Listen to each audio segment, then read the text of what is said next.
My son whispered, "Mom, you weren't supposed to see this photo." And right then, it felt like the floor tilted under my feet. I thought I knew every part of his life. I thought I knew every corner of my own. I'm glad you're here, because I am still trying to understand the moment my world split in two. I'm going to tell you everything, the way it really happened, even the parts I'm ashamed of. So, let me go back a little, to the day that picture showed up in my hands, even though it was never meant for my eyes. I'm Emily Carter. I'm 38. I live in a suburb outside of Columbus, Ohio. And if you'd seen us from the outside a year ago, you'd probably think we were one of those boring, stable families you scroll past without a second thought. I had the minivan. I had the reusable grocery bags. I had the calendar on the fridge packed with dentist appointments, baseball practices, and PTA meetings. And I had Adam, my son, 15 years old, shaggy brown hair, pale green eyes like his dad, always hunched over his phone or a controller or his homework, depending on the day. He was my whole world, even when I pretended I had a bigger one. His dad, Michael, and I had divorced when Adam was 8. It wasn't some explosive cheating scandal or dramatic screaming match in a parking lot. It was a slow, quiet death. Misunderstandings that piled up, silence that got heavier and heavier, until we both realized we were living with a roommate, not a partner. Michael moved out, we shared custody, and we did that friendly exes thing people talk about like it's easy. We were civil. We were polite. We texted about pickup times, school projects, orthodontist bills. To everyone else, it looked fine. And in some ways, it was. I built something like a life again. I worked part-time at a local clinic doing intake and scheduling. I cooked dinner most nights. I watched trashy reality TV on the couch when Adam stayed over at his dad's place, and I convinced myself that meant I was living for me now. But the truth is, I lived for Adam. Every decision, every sacrifice, every late-night worry about money, about his future, about whether the divorce had broken something inside him I couldn't see. I watched him too closely sometimes. I know I did. The way he flinched when voices got too loud. The way he shut his bedroom door just a little too firmly if I asked, "Are you okay?" One too many times. He was a good kid. Good grades, decent friends, no trouble. Maybe a bit withdrawn, maybe a bit too sarcastic for his own good. But that's what being a teenager looks like now, right? That's what I told myself. The day everything started, it didn't feel like anything special. It was a Thursday in late October. Ohio fall, damp and gray and chilly, that kind of cold that sneaks in through your sleeves. I remember because I kept rubbing my hands together in the kitchen while the coffee machine rattled. Adam had left for school in a hurry that morning.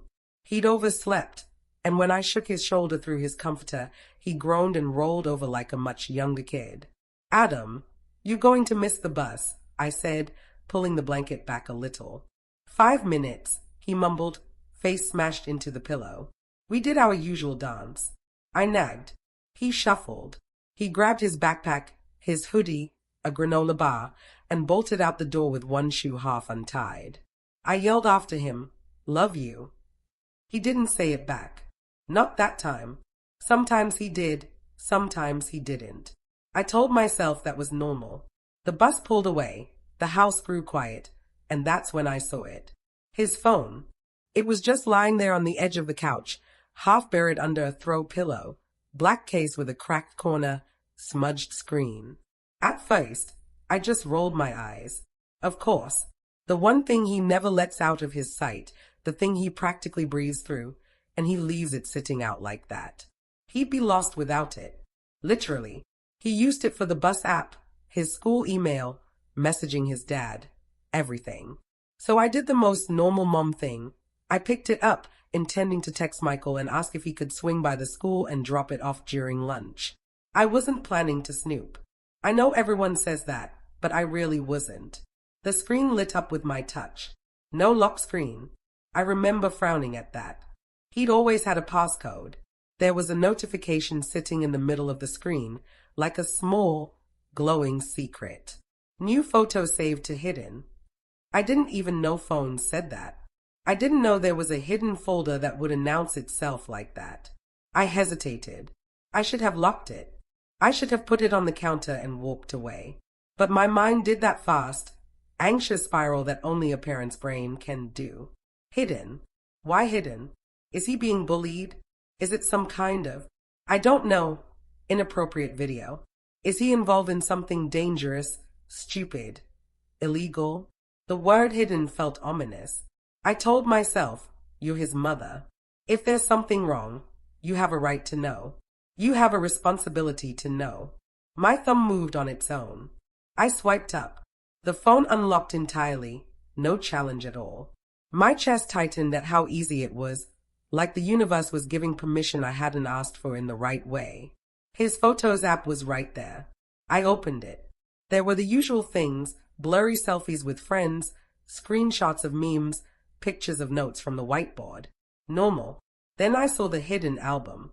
A small gray folder icon with a tiny padlock symbol. My heart hammered. I tapped it. It asked for a face scan or passcode. Of course it did. I almost laughed from the sudden jolt of guilt and relief. I wasn't supposed to be in here. The phone itself was telling me that. I was about to back out, already forming a text in my head to Michael about Adam's forgotten phone, when I noticed something else. At the top of the gallery was a thumbnail preview of the newest photo. It wasn't in the hidden folder, not yet. It hadn't shifted over. It was just there. The picture looked like it had been taken through a crack in a door. You know that narrow, vertical slice of a room when the door isn't fully closed. It was that angle. The lighting was dim and yellowish. A bedroom lamp, maybe. And in that narrow opening, I could see my ex-husband, Michael, sitting on the edge of a bed I didn't recognize. And next to him was a woman. At first, my brain didn't register what I was seeing. I just saw shapes, his profile, his blue t-shirt, the curve of his hand on the woman's knee, the woman's bare shoulder, the strap of a camisole, her long dark hair falling forward as she leaned toward him. My hand started to shake. I tapped the thumbnail, and the photo opened full screen. There was no mistaking it now. It was Michael. It was definitely his face, his jawline, the way he held tension in his shoulders, his watch on his wrist. The woman was younger than him. Much younger, maybe mid-20s. She had this shy half-smile, like she was nervous but flattered. The bed they were on, it wasn't Michael's bed from his apartment. Different headboard, different sheets. I didn't recognize the room at all. But the worst part wasn't them. The worst part was the angle, the way it was clearly taken secretly. From the doorway, from slightly above and to the side. Like someone had cracked open a door just enough to slide their phone through and snap a picture without being noticed. Like someone who had a reason to hide in the hallway, heart pounding, trying not to breathe too loud. A kid. My kid. My stomach flipped over. I zoomed in, fingers trembling, and in the edge of the mirror on the far wall, I saw a distorted reflection. Just a hint. A hood. A bit of Adam's face. His phone held up. I staggered back so suddenly I nearly dropped the phone. It thudded against my chest as I clutched it. I wouldn't go all the way into my lungs. Michael. A strange woman. A strange bedroom. And Adam. Adam standing in the doorway, taking a picture of them like he needed proof. Proof of what? My first thought was, oh my God, he walked in on something he shouldn't have. He must be terrified. He must be so confused. Then another thought hit me just as hard. Why is my son spying on his own father? My fingers were ice cold, but I kept staring. The woman's hand was on Michael's chest now, in the picture, like she'd just finished tugging him toward her. His head was tilted. He was smiling.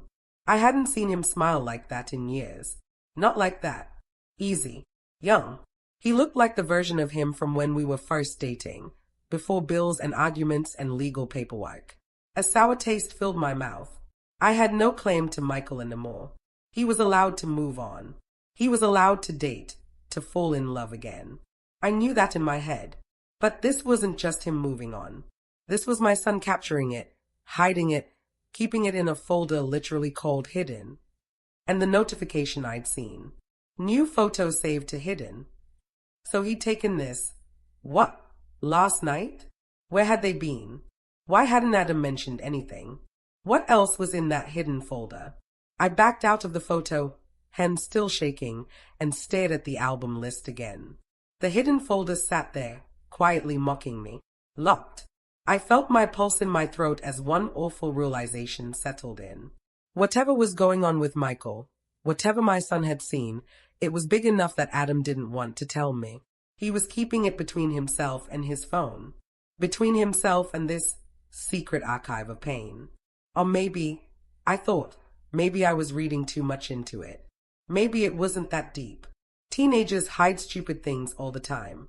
Maybe it was just an awkward moment he snapped and meant to delete. I wanted that to be true so badly that my eyes burned. I closed the Photos app. Adam's home screen popped back up. Background image of the two of us at Cedar Point last summer, wind-blown and sunburned, both grinning like idiots. I stared at our frozen smiles while my brain tried to stitch together a version of events that didn't feel like a betrayal. I locked the phone and set it on the kitchen counter. Then I picked it back up. I turned it in my hands like it was some kind of bomb I'd just barely kept from exploding. Had Adam meant for me to see that photo? No, obviously not. So why was it on the main gallery and not fully hidden yet? Was he in a hurry? Did he get interrupted? I remembered the way he'd overslept. How he'd rushed. Maybe he took that photo last night. Maybe he got home late from his dad's and went straight to his room. Maybe he was going to hide it fully this morning and forgot. Or maybe parts of him wanted to be caught. Maybe part of him was leaving crumbs because he didn't know how to say, "Mom, I saw something that messed me up, and I don't know what to do with it." Either way, one thing had just become violently clear to me. There were parts of my son's life I knew nothing about. And at least one of those parts involved stalking the cracks in his father's door with a camera. I pressed my palms flat on the counter and closed my eyes. I told myself I would wait. I would talk to Adam after school, calmly. I wouldn't accuse. I wouldn't yell. I would just ask. But even as I tried to plan that conversation in my head, something darker was already simmering underneath. Because that picture didn't just show my ex-husband and a random woman. There was something else, something I couldn't name yet, in the way Michael's hand rested on that woman's knee. Something familiar and ugly. Something that whispered that this wasn't just some innocent new relationship. There was a story here, and my son was trapped in the middle of it. I didn't know it yet, but that one accidental glimpse, that one photo I was never supposed to see, was only the first scrape of the knife. The rest of it was waiting, just out of frame. And by the time I finally understood what Adam had really captured on that screen, it would already be too late to pretend our family was ever normal at all. Before that photo, before everything cracked open, life felt predictable. Not perfect, not magical, just predictable, in the way a quiet suburb can make you believe nothing truly life-changing will ever happen to you again. Sometimes I think that's why the shock hit so hard, because I had convinced myself that the hardest part of my life was already behind me. Divorce, custody mediation, starting over, loneliness. I'd survived it all, and in surviving it, I'd started building routines that felt safe, almost ritualistic. Every morning, I woke up at 6:30 to pack Adam's lunch, even though half the time he bought school food instead. Every Wednesday, I stopped at the same bakery after work to buy him those chocolate chip muffins he liked. Every Sunday night, we watched some show together, usually while I folded laundry and he pretended not to enjoy sitting close to me on the couch. We had fallen into an easy rhythm, and I clung to that rhythm more than I realized. My relationship with Michael, before the unraveling. Our divorce had been clean on paper, messy in the ways that didn't show. We were polite, almost overly polite. Friendly enough that people commented on it, but never close enough that I forgot why we'd separated. He lived 15 minutes away in a 2-bedroom apartment with beige carpeting and a stack of unopened mail on the kitchen counter. We communicated almost exclusively about Adam, school events, homework, doctor appointments. And sometimes, when we exchanged him on Sunday afternoons, Michael would give me this tired smile. A smile that said, "We tried, didn't we? We tried and we failed." I used to tell myself it didn't matter anymore. I'd moved on, or at least I'd gotten used to the emptiness. But deep down, I think there was a quiet part of me that still believed Michael was a good father, a decent man, someone I could trust with our son, even if we couldn't trust each other with our marriage. I didn't question him. Not then. Not when I should have. Life with Adam. Adam was always quieter at his dad's house, even as a little kid. More reserved. More observant. He used to come home and flop onto his bed, like he needed time to decompress before talking to me. As he got older, the silence stretched a bit longer. That's part of growing up, I told myself. Teenagers don't come home and spill their hearts. They retreat. They brood. They hide things that don't even matter. But sometimes, when he came back from Michael's, he seemed different. Not upset, exactly. More like he was carrying something heavy in his chest and didn't know how to set it down. I'd ask how the weekend went. He'd say fine. Always fine, like it was the only word he'd memorized. Then he'd go upstairs, close his door, and put his headphones on. And I would stand in the hallway for a full minute, hands twitching at my sides, trying to decide whether to knock or leave him alone. I always chose leaving him alone, because that's what good moms are supposed to do, right? Respect space, respect boundaries, respect the idea that kids need privacy to grow. But somewhere inside me, a small voice would whisper, something is wrong. Something is off. Watch closer. I ignored that voice. For months, I ignored it. Work and distraction. Work at the clinic was repetitive in the way that can numb your brain. Intake forms, insurance calls, patients who either talk too much or not at all. My coworkers like me, I think. They invited me out sometimes, trivia nights, paint and sip classes, bland happy hours with lukewarm mozzarella sticks. I went occasionally, but I always found myself watching the clock, wondering if Adam had eaten dinner, wondering if he'd finished his homework, wondering if he even noticed I wasn't home yet. That's the thing about being a single mom. Your identity never fully detaches from your child, even when they don't need you as much anymore. Especially then. The subtle shifts. Looking back, the warning signs were there. Not flashing, not obvious, more like tiny cracks in a window that hadn't shattered yet. Adam stopped telling me stories about school. He ate less at dinner. He jumped whenever his phone buzzed, then silenced it quickly when he noticed me watching. His backpack grew heavier, even on weekends when he wasn't doing homework. Once, when he left it on the kitchen chair, I nudged it with my foot and felt something solid inside. Not books, not folders, something else. When I asked what he carried around all the time, he shrugged. Said he liked having his stuff, whatever that meant. I didn't push. Pushing always made him shut down more. His attitude toward his dad shifted too, but so slowly I almost missed it. He didn't talk about Michael at all anymore. No complaints, no stories, no neutral observations. Just nothing.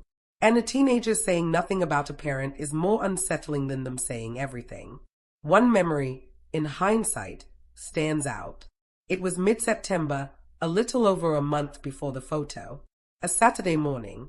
Michael had texted me asking if he could pick Adam up 2 hours later than planned because he had something to take care of. I agreed. No big deal. Adam was in the living room, tying his sneakers, when his dad pulled up outside. Normal routine. Always normal. But when Adam opened the door to leave, he turned around and looked at me, really looked at me, in a way he hadn't in months. His eyes were sharp, unsettled, like he wanted to ask something but didn't know how. Everything okay? I asked. He blinked, nodded too quickly, said, yeah, I'll be home tomorrow. Then he left.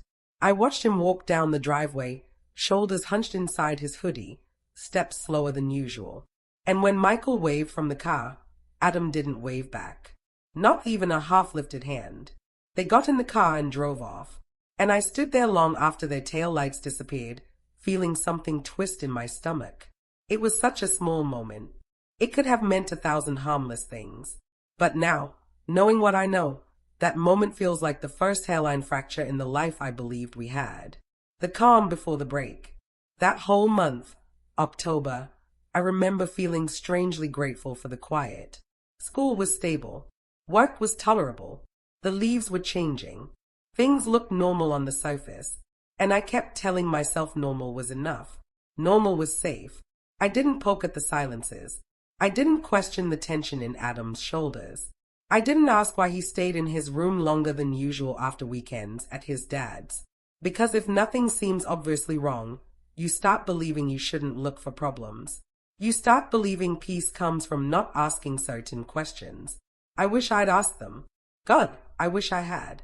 Because the truth doesn't disappear just because you ignore the shadows around the edges. It waits. It builds. It sharpens into something that can cut you clean in half. And by late October, the blade was already there. I just hadn't seen the glint of it yet. And the last warning sign, the one I didn't understand until much later, happened 3 days before I found that photo. Adam came home from his dad's with a look I couldn't name.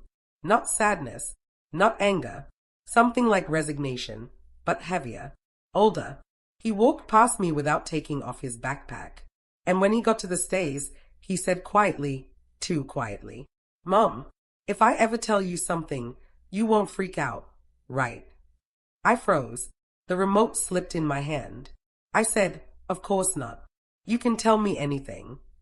But he only nodded once, as if filing that away, and then he went to his room and shut the door. That was it. Just that. But those words would haunt me later, because I didn't know then what he needed to tell me. I didn't know what he had already seen. And I didn't know that by the time he finally whispered the truth, it would already be too late to shield either of us from it.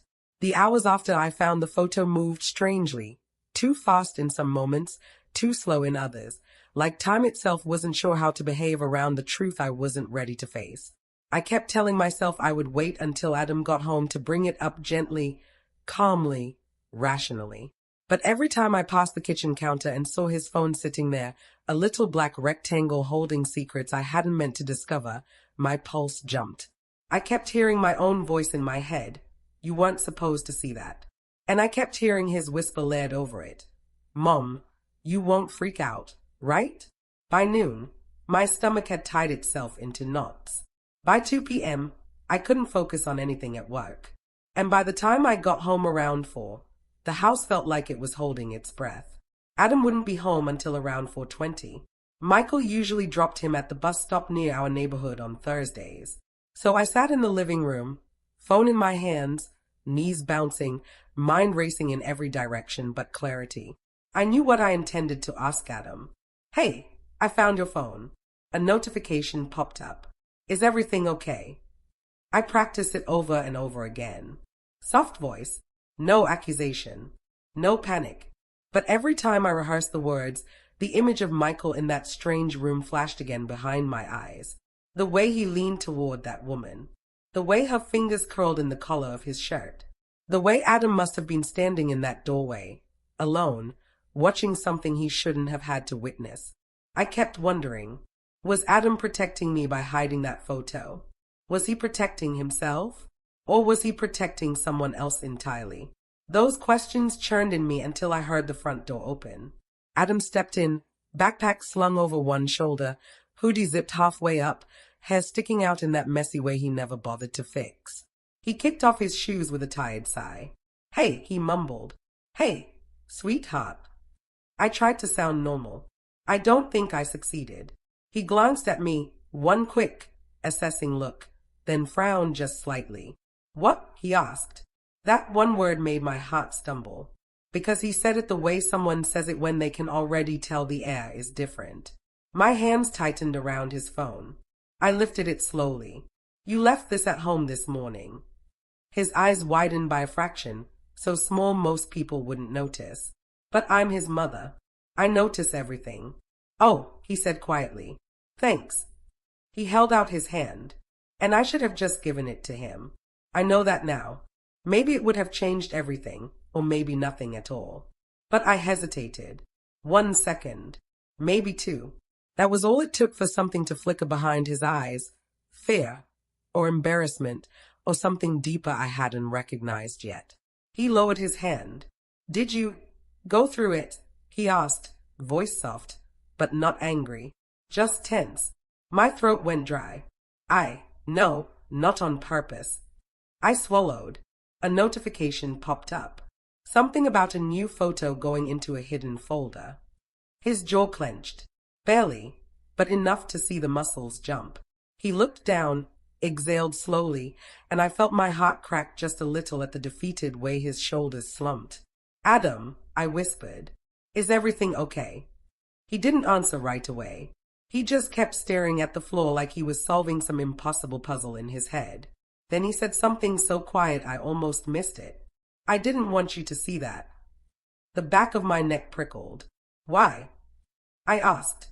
He finally looked at me, not with anger, but with this strange mix of guilt and exhaustion, like he'd been carrying around a suitcase full of rocks for weeks. "Because it's not your problem," he said. That sentence hit me harder than I expected. "Adam, you are my problem. You and your safety and your heart and anything that hurts you, all of that is my problem." He rubbed the heel of his hand over his forehead. "Yeah, I know. A beat. But it's his thing, not ours." His. Michael. The word sat heavily between us. I opened my mouth to ask what he meant, but before I could get the question out, his phone buzzed in my hand. The screen lit up with a text notification. It was from Michael. My breath caught as the preview flashed. "Call me when you get home. I need to talk to you about Sunday." Sunday? I frowned. Sunday was 2 days ago. Adam had been with Michael that afternoon. But what happened Sunday? What was the urgency now? I looked at Adam. He looked at the phone like it was a grenade. "Adam," I said softly, "what happened on Sunday?" He swallowed hard. "Nothing." But the way he said it, too fast, too sharp, told me everything I needed to know. Something had definitely happened. Something he'd buried deep enough to think he could outrun it. Another buzz. Another text from Michael. "Don't ignore this. We need to talk." Adam stepped forward nervously, palm out. "Please, Mom, just give it to me." I handed him the phone this time. His fingers wrapped around it like he was afraid it might disappear. He didn't unlock it. He didn't reply to Michael. He just held it against his chest for a second, breathing unevenly. Then he said something that made a cold ripple travel up my spine. "I shouldn't have taken that picture. I just didn't know what else to do." My pulse hammered. "What do you mean?" I whispered. He shook his head quickly. "Can we just not do this right now? I need to finish a project." He grabbed his backpack and headed for the stairs. "Adam." He stopped halfway up, but he didn't turn around. "Please," he said, voice barely above a whisper. "I don't want to talk about Dad. Not today." And then he went into his room and closed the door gently. Not a slam, not anger, just retreat, leaving me alone in the hallway with a feeling I hadn't experienced in years. The sense that something terrible was growing just out of sight. A small discovery, but not the last. That night, long after Adam had gone to bed, I poured myself a cup of tea I didn't drink and sat at the kitchen table scrolling through my text messages with Michael. Nothing alarming, nothing unusual. But at the very bottom of the thread, a few days old, was a short message I had almost forgotten about. "I might need to make a schedule change soon. Things are complicated." At the time, I'd replied, "Okay, just let me know." I didn't think twice. But now, paired with that photo, paired with Adam's reaction, paired with those texts demanding he call, it didn't feel like scheduling at all. It felt like the first tremor before the earthquake. I set the phone down, hands trembling slightly, because every path my mind followed pointed to the same truth. Adam knew something. Michael was hiding something. And whatever lay between them was bigger than a single photo. The only question left, the one that started keeping me awake, was simple. How long had this been going on?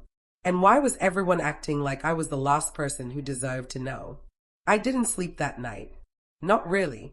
I lay in bed with the sheets pulled up to my chin, staring at the ceiling while the house creaked with its usual settling sounds, except every noise felt amplified, like the walls themselves were aware something was wrong. Around 1 a.m., I heard Adam's door open softly, bare feet on the hallway carpet, water running in the bathroom sink. Then silence again. No light under his door. No indication he'd slept either. I wanted so badly to knock. To say I'm here. You can tell me anything. Whatever you saw doesn't have to live inside you alone. But the memory of his voice, please, not today, kept me in bed, rigid and helpless. By morning, nothing had resolved. If anything, the air felt heavier. Adam ate toast without speaking. He kept glancing at his phone, flipping it face down each time a notification appeared. He didn't show me the screen. He didn't volunteer anything. Stop with the same sinking feeling I imagine a surgeon gets when the heartbeat on a monitor I watched him walk to the bus starts to weaken. Something was failing. Something was slipping out of my hands.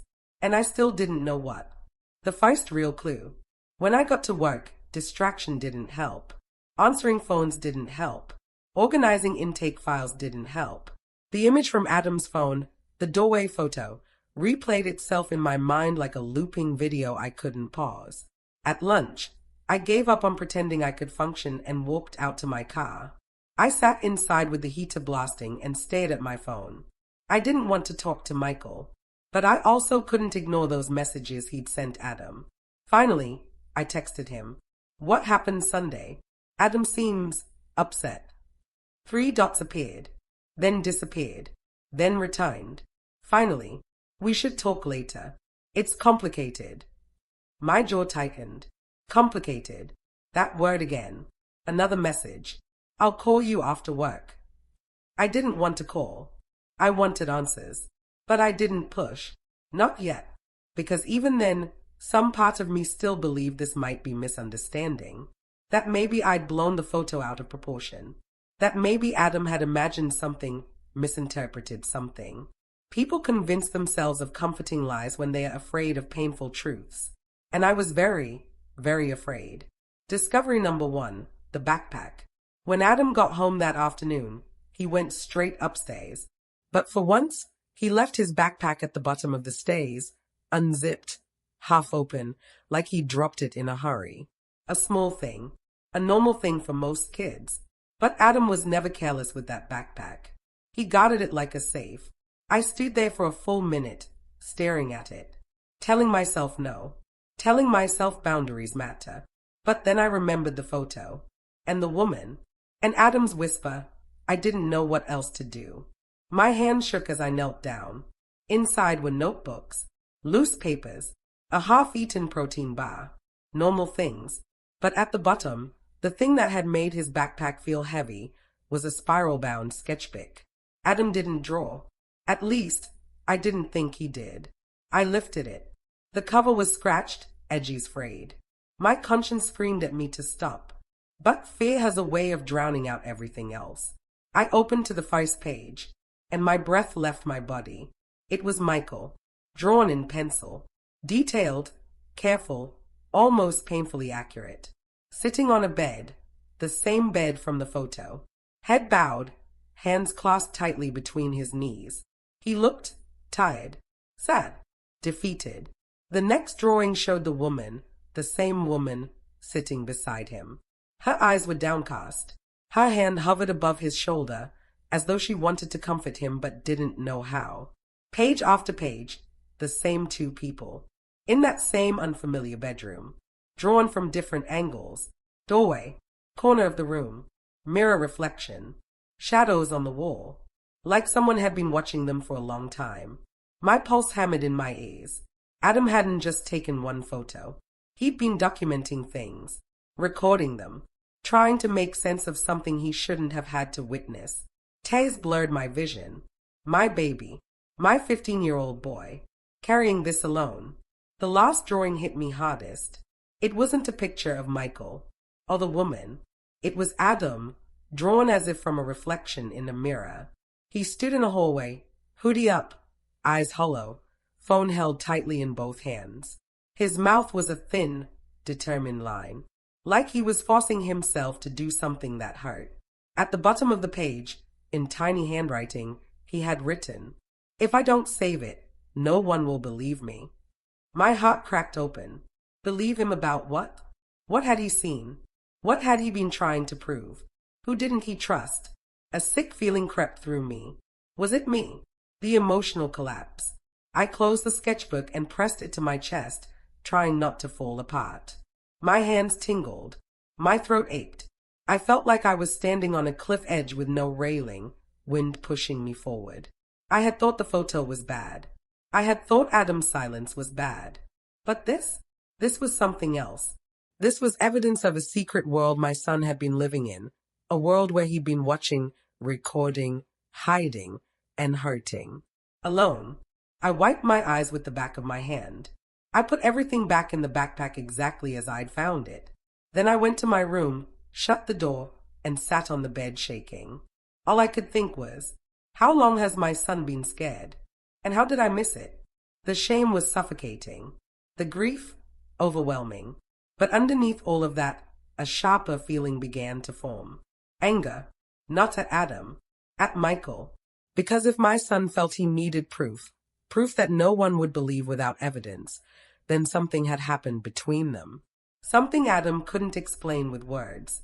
Something he thought no adult would take seriously unless he documented it. I felt physically sick. What had Michael done? What had Adam walked in on? What had he heard? What had he been forced to carry? Discovery number 2, the missing weekends. I opened my calendar app, the one where I tracked Adam's schedule, custody dates, school events, and a pattern jumped out at me, one I hadn't noticed until now. For the last 7 Sundays in a row, Michael had texted last-minute requests to swap pickup times, sometimes by an hour, sometimes by several, always on Sundays, always vague, always complicated. And every one of those altered pickup times lined up with weekends when Adam came home quieter, smaller, somehow, like he was folding in on himself. The weight in my stomach grew heavier with each connection my mind made. This wasn't random. This wasn't coincidence. I wrote those down, too. It sounds silly, but seeing them on the screen helped. Turned this huge, monstrous situation into steps. The evidence part, I'd already started. The photo, the notes, the times, and dates. I remembered there might be more. Noah's school. His teachers. Had anyone noticed changes? Had he ever said anything to them? I opened my email and pulled up the contact info for his guidance counselor, Ms. Reynolds. I'd always liked her. She had kind eyes and remembered parents' names. I typed out a message 3 times and deleted it 3 times. Everything felt either too vague or too dramatic. Finally, I wrote, "Hi, this is Emma, Noah's mom. I'm really worried about him. I've noticed some things at home and I'm concerned there might be something serious going on. Could we schedule a time to talk privately, as soon as possible?" I hovered over the send button, scared that even this was somehow too much. Then I thought of Noah's bruises again and hit send. Support. Who else could I trust? I thought of my parents in Ohio. They loved Noah, but they also loved Tom in that distant, polite way, and they lived states away. They weren't my first call. My younger sister, Jenna, popped into my mind instead. Loud, stubborn, opinionated Jenna, who had never liked Tom and had never been quiet about it. We hadn't talked as much lately, mostly because Tom rolled his eyes whenever I mentioned her, and I'd slowly pulled back without even realizing it. That realization stung. One more little way my world had been narrowed without me noticing. I pulled up her contact and stared at her name for a full minute before pressing call. It rang twice, and for a second I hoped she wouldn't answer so I could chicken out. Then her voice came through.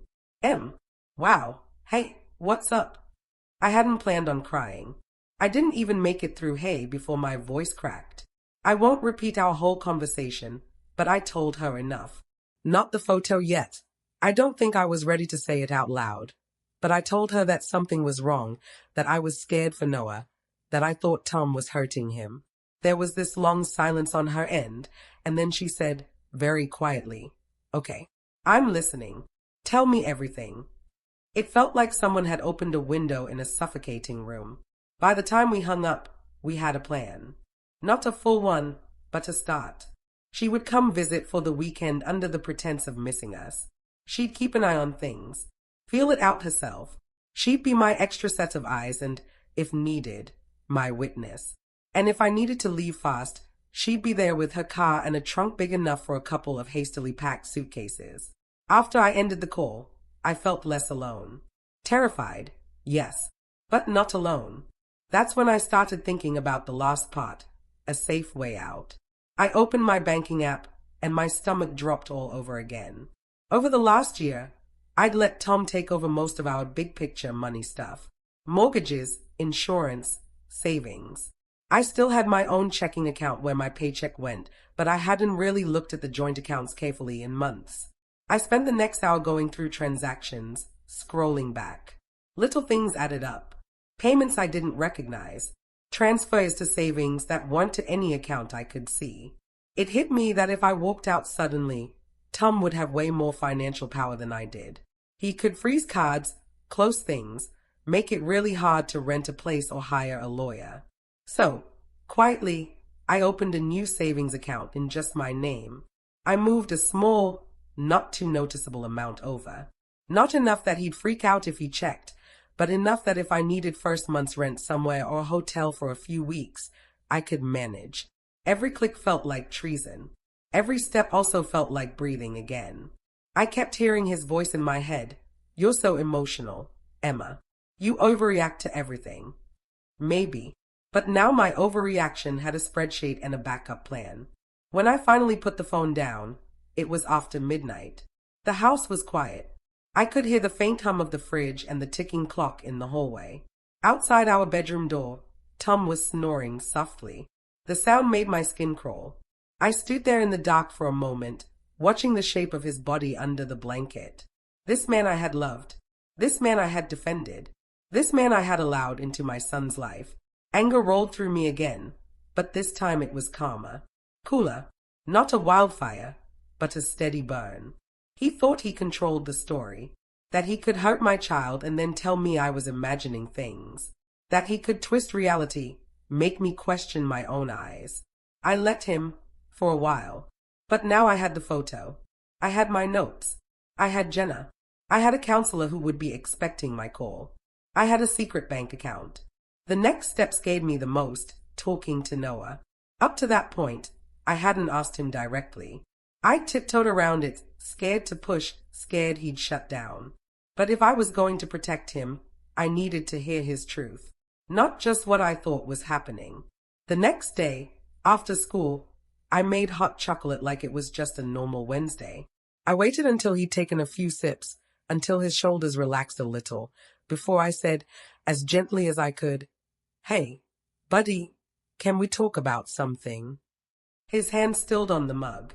He looked up at me with those same wary eyes he'd had the night he caught me with his phone. I could feel myself wanting to back out, to say never mind and let it go. But I forced myself to hold his gaze. "I saw the photo," I said softly. "The one on your phone." All the color drained from his face. I told him I believed him. That I was so sorry I hadn't seen it sooner. That what happened to him was not his fault. That he wasn't in trouble. That I loved him more than anything. He didn't tell me everything that day. Kids almost never do. Not all at once. But he told me enough. Enough to confirm that what I feared was real. Enough to make me want to scream and throw things and drive Tom's car into a tree. Instead, I just held Noah and promised him one thing, over and over, into his hair. "I'm going to keep you safe. I swear, I'm going to keep you safe." That became my compass, my North Star. So when Ms. Reynolds emailed back and offered to meet the next morning before school, I said yes. I printed the photo. I printed my notes. I put them in a plain folder and hid it under a stack of mail in my bag like it was contraband. At the meeting, sitting in that small office with motivational posters on the wall, I slid the folder across her desk with hands that didn't quite shake. She opened it. I watched her face go from neutral concern to horror to that same quiet, focused look I'd seen in the mirror the night before. "Emma," she said, using my first name, her voice low. "We need to make a report." Those words terrified me. They also felt like the first real step toward justice. We talked about mandatory reporting, about child protective services, about the school's responsibility. She didn't promise it would be easy. She didn't pretend Tom wouldn't deny it. But she said something that made my throat tighten. You're doing the right thing. He's very lucky to have you. I held on to that like a lifeline. By the time I left her office, a chain of events had been set in motion. Calls would be made. People would start looking closely at our perfect little family on paper. I knew Tom would find out eventually. I knew he'd be furious. I knew things might get ugly before they got better. But I wasn't that scared, unsure woman anymore, asking him if maybe he'd been too rough and letting him laugh it off. I was a mother who had finally stepped onto solid ground. That afternoon, I texted Jenna. It's happening. Be here Friday. She replied almost instantly. Already bought the ticket. I looked around the house as the sun started to set, the walls glowing that warm golden color I used to find comforting. Our photos on the shelves. Tom's jacket on the back of the chair. Noah's sneakers kicked off by the door. This had been my home. My safe place. Now it was about to become a battlefield. The difference was I finally had armor. And as I heard Tom's car pull into the driveway, his usual time, his usual routine, I realized something. For the first time since I saw that photo, my world didn't feel like it was stopping. It felt like it was turning, slowly, deliberately, in a new direction. I took a deep breath, smoothed my shirt, and walked toward the door, knowing that the next few days might blow our lives apart, and also knowing I was finally ready to light the fuse. The moment everything snapped wasn't dramatic at first. No thunder, no screaming, just the doorbell. Friday, 6:03 p.m. Jenna stood on the porch with a rolling suitcase, a jaw set like she'd been preparing for this her whole life, and eyes that softened only when they landed on Noah curled behind me. Tom's car was still pulling into the driveway when I opened the door for her. His headlights swept over us. He saw Jenna. He froze. And that was it. That was the first crack. He got out of the car slowly, confusion tightening his face. What's going on? Short sentence. No warmth. No welcome. I stepped slightly in front of Noah. A small movement, but deliberate. Tom noticed. His eyes narrowed. Why is she here? He asked, jerking his chin at Jenna. Jenna didn't even blink. Weekend visit, she said. Problem? Her tone was ice. Tom hated ice. He forced a smile. Of course not. But I saw his jaw twitch. The same twitch he used to get before raising his voice. Not this time. Not with my sister here. Not with the folder hidden under my sweater in my bag. Not with my son clinging to the back of my shirt like it was a lifeline. We went inside. The house felt too small suddenly. Too many secrets pressed against the walls. Tom shut the door a little too hard. Another crack. He stared at me as I hung up my coat. Not at my face, at my arms, at my back. Suspicious. Alert. He knew. Not the details, but enough. Can we talk? He said. Alone. No, I said. One word. Clean. Solid. He blinked. Excuse me. Jenna stepped closer to me. You heard her. Noah flinched at the tension, and Tom saw it, really saw it, for the first time. He looked at our son like he was a stranger standing in his living room. Noah, he said slowly, come here. Noah pressed himself closer into my side. Tom's face changed. Shock, hurt, then anger, sharp and sudden. What did she say to you? He demanded. What lies is she feeding you? I stepped forward before he could take another step toward Noah. That's enough, I said. My voice didn't shake. Don't raise your voice at him. Tom laughed. A cold, disbelieving laugh. I'm not raising my voice. He already was. Jenna's phone was in her hand. Recording. She didn't hide it. Tom noticed. His cheeks flushed crimson. What the hell is this? You two planning something? Yes, I said. Absolute silence. He stared at me like I'd slapped him. What? I took out the folder, placed it on the dining table, opened it. The photo lay on top. Printed. Clear. Noah's bruises. Tom's watch. The angle.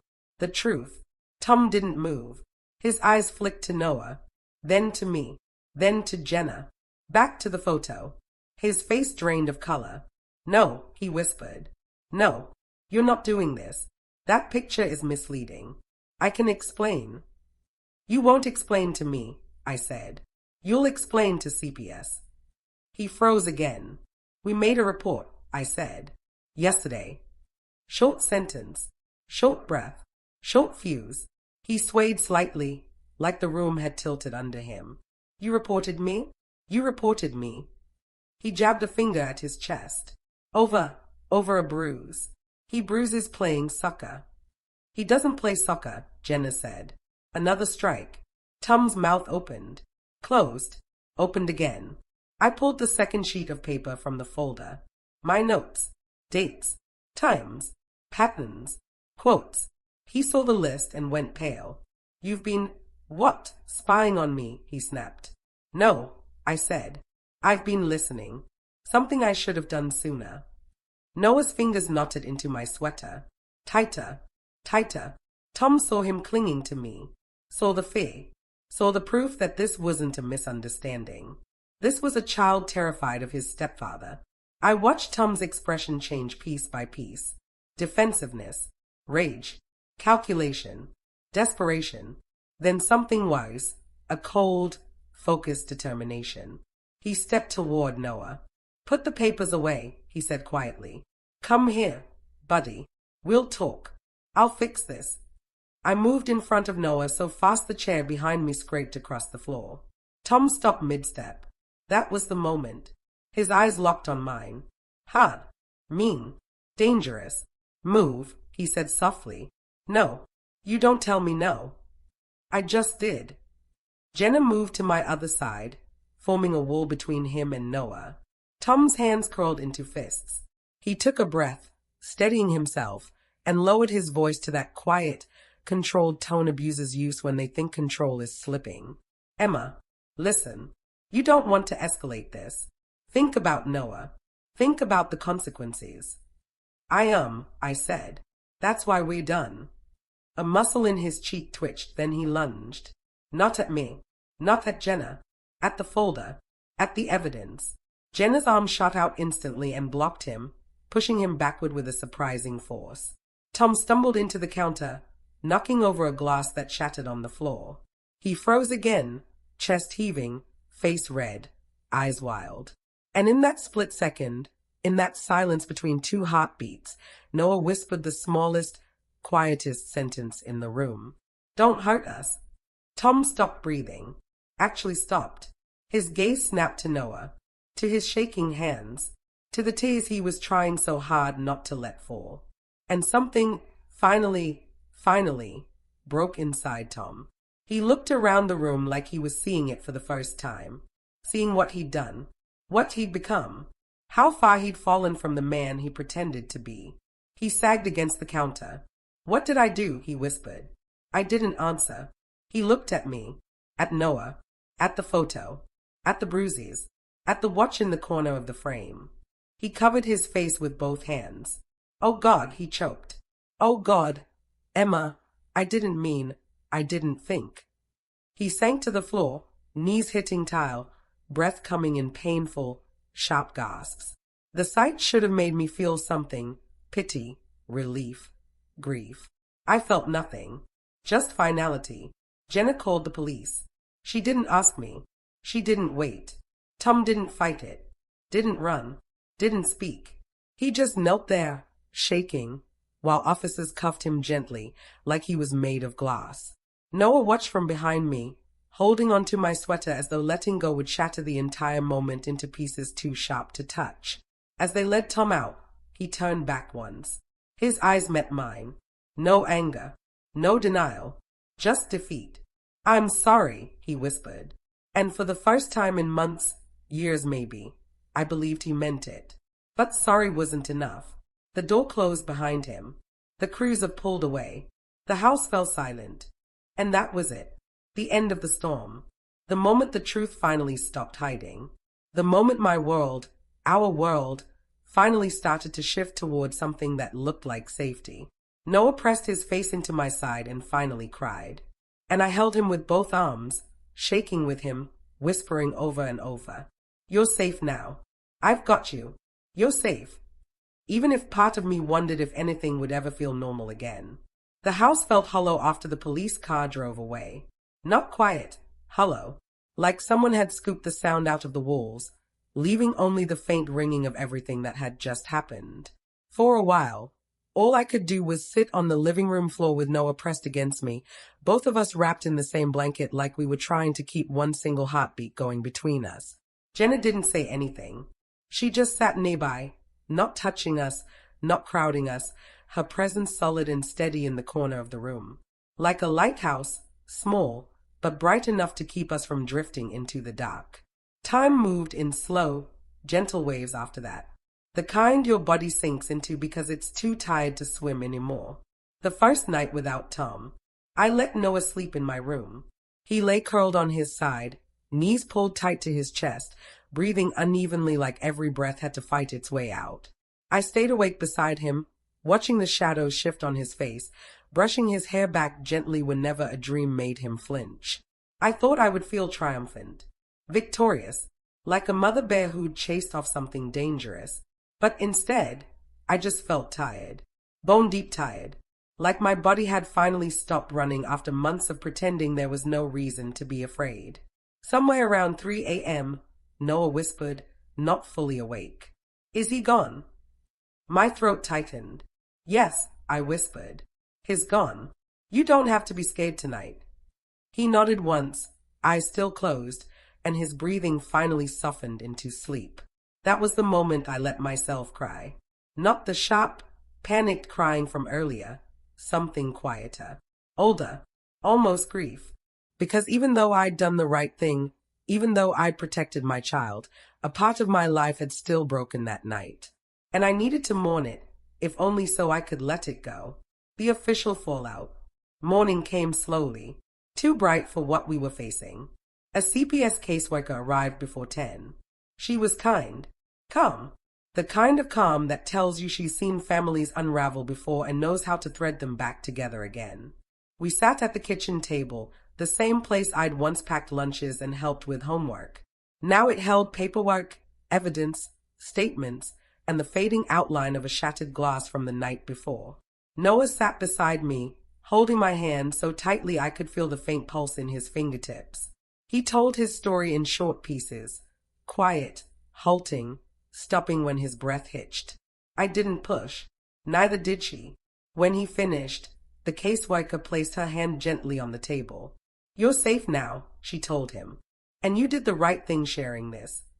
Her voice didn't waver. Mine almost did. By noon, the school counselor had checked in. By 2, I had signed more forms than I'd signed in the last 5 years combined. By evening, a court order officially restricted Tom from coming near us. Each signature felt like stitching a torn seam. Slow, careful, necessary. But stitching still hurts, even when it's healing something. Life without the shadow. For days, the house felt strange without Tom. Every room seemed bigger. Every silence less threatening. Every night slightly easier. The first time Noah laughed, really laughed, was 4 days later. A tiny, breathless giggle at something Jenna said, barely more than a sound. But it was enough to make my eyes burn. He ate more. He slept more. He startled less when someone walked behind him. Little by little, the tension drained out of his shoulders like someone slowly loosening a cord that had been pulled too tight for too long. And for the first time in months, he started doing normal things. Drawing superheroes instead of bruises. Sitting with me during movies instead of hiding in his room. Letting me hug him without flinching. Healing never looks dramatic. It looks like tiny steps that feel huge. And every one of those steps mattered. My own healing. I didn't realize how much of myself I'd lost until I started feeling pieces drift back. The first night I slept through. The first cup of coffee I actually tasted. The first morning I looked in the mirror and didn't see fear reflected back at me. I cleaned the house top to bottom the next weekend, not because it was dirty, but because I needed to reclaim the space. Every wiped counter felt like erasing a memory. Every opened window felt like letting out stale air I didn't realize I'd been breathing. Jenna stayed for a full week. She made me eat. She made me take breaks. She made me laugh, even when it felt almost wrong to laugh. The night before she left, she hugged me in the doorway and whispered, "You didn't fail him, Em. You saved him." I still don't know if I believe that completely, but hearing it mattered. After she left, the house still felt safe. Lonely sometimes, yes, but safe. And safety, I realized, is better than pretending things are fine. Confronting the pieces. I didn't see Tom again. Not in person, anyway. But there were court hearings, scheduled interviews, the slow grind of the legal system trying to rebuild what one person had broken. He didn't fight the order, didn't try to see Noah, didn't send angry messages. Silence. In some ways, that hurt almost as much as everything else. Because it meant he knew. He knew what he had done. He knew there was nothing left to defend. My lawyer said that silence was rare. A sign of guilt or shame. Maybe both. I stopped trying to guess which. Rebuilding us. 2 months later, Noah and I were sitting at the kitchen table eating pancakes. Badly flipped ones, because I'd never been good at pancakes, when he said something I'll never forget. Mom. He paused, drizzling syrup. Do you think we're gonna be okay? I set my fork down. Yes, I said. Not right away. Not all at once. But yes. He looked down at his plate, nodding slowly like he was letting the words sink into a part of him that needed them. Then, after a moment, he said, "It feels lighter here." I swallowed hard. "Yeah," I whispered. "It does." And it was true. The house felt lighter. My chest felt lighter. The future, once terrifying, felt possible. Not perfect, not painless, but ours. We took it one day at a time after that. One conversation at a time. One new memory at a time. I learned how to stand up straighter. He learned how to breathe easier. And little by little, quietly, life returned, different, but real. A final shift. One evening, months later, Noah came into the living room holding the same sketchbook I'd found in his backpack. "I think I want to start over," he said. He tore out every page, the old drawings, the shadows, the painful pieces, and tucked the blank sketchbook under his arm. Then he asked if I wanted to go get ice cream. No heavy conversation. No trembling hands. Just ice cream. I realized, in that simple moment, that this was what healing looked like for us. Not forgetting, not erasing, but choosing something better than the memories that tried to hold us hostage. And I think that was the first time I truly believed we'd be okay.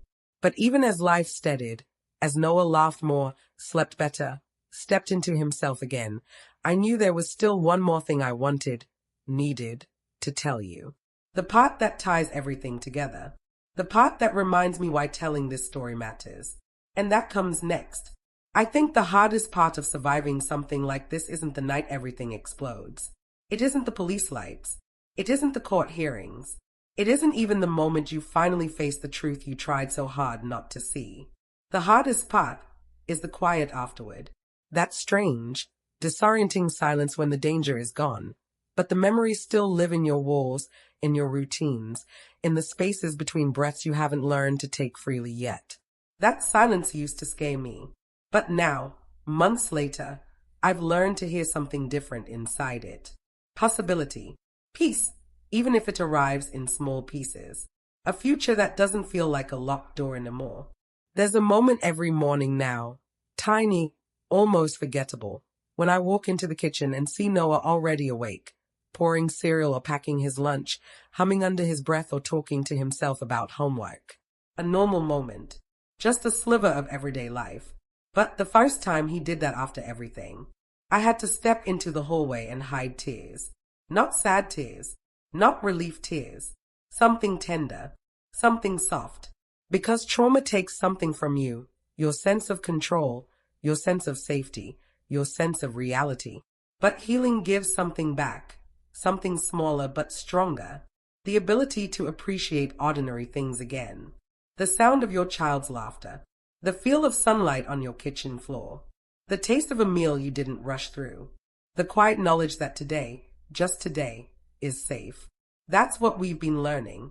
One ordinary moment at a time. People sometimes ask how I explained all this to friends, to co-workers, to neighbors who noticed Tom suddenly disappearing from our lives. The answer is, I didn't explain much. I didn't owe them a storyline. Not every truth belongs to everyone. And Noah didn't owe anyone an explanation, either. His healing didn't need an audience. He didn't need to be brave for strangers or strong for relatives who thought they understood but really didn't. What he needed, what we both needed, was permission to rebuild slowly. Permission to say, today was harder than I expected. Permission to say, today was better than I thought it could be. Permission to not know how we felt, and to feel everything anyway. Healing is not a straight line. It's a spiral, sometimes forward, sometimes back, sometimes sideways. But always, if you keep going, it moves toward the light. One afternoon not long ago, Noah and I were sitting on the back porch. It was warm out, the kind of Ohio day where the air feels soft and the sky decides to show off for no reason. He was drawing again. Superheroes this time, not shadows from the past. I was reading a book I'd tried to start 3 times before finally having the focus for it. Out of nowhere, he said, "Mom, I'm glad you saw the photo." I closed my book slowly. He didn't look up. He was shading in a cape, pencils scattered everywhere like tiny fallen flags. I said gently, "I'm sorry you had to take it." He shrugged, just a tiny lift of his shoulders. "It helped," he said. "It made it real." I reached out and touched his hand. "It was real," I whispered. "But so is this. Us. Now." He nodded, a quiet, thoughtful nod, and kept drawing. That moment wasn't dramatic. There were no tears, no speeches, no big cinematic music cue. Just sunlight, pencils, breathing. But it felt like a final puzzle piece sliding into place. Not a perfect life, not a fully healed one. Just one we were finally allowed to live without fear. If there's a moral to all of this, if there's something I want anyone listening to understand, it's this. Pain hides in silence. Shame hides in shadows. But the minute you speak truth, even shakily, even to just one trusted person, you take back power you didn't know you lost. You don't have to be fearless to protect your child. You don't have to be perfect to deserve safety. You don't have to have all the answers before you take the first step away from harm. Some steps you take while shaking, some while crying, some while holding your child's hand so tightly you feel their heartbeat against your palm. And every single one counts. I used to think strength meant holding everything together. Now I know strength sometimes means letting it fall apart so you can build something honest in its place. Something safe, something real, something yours. Thank you for listening to my story. It wasn't easy to tell, but stories like this matter, because silence is where harm grows, and sharing is how we heal together. Did you like my story? Please like and subscribe and tell me in the comments where you're listening from. I want to know how far this story of mine travels. And here's my final thought, the moral in one sentence. The moment you choose truth over fear is the moment your life finally begins to belong to you again.